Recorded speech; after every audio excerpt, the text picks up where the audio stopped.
सलाम। वालेकुम सलाम। सलाम। तो कहाँ गए थे? बहुत देर हो गई है। वो बाहर गया था जंगल का ख्याल पर, लेकिन पोटी नहीं आया।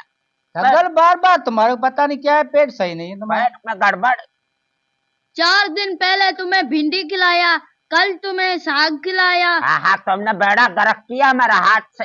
लेकिन आज क्या खाओगे? तुम ऐसा करो, आज हमको खेत दिखा दो, हम खुद जाता चरने। लेकिन हमारे पेट में बहुत गड़बड़ हो रहा है, डॉक्टर को बुलाओ। मैं अभी जाता हूँ, लेकर आता हूँ। होश करो, होश करो, डॉक्टर आ रहा है। होश होश सब, डॉक्टर आ रहा है।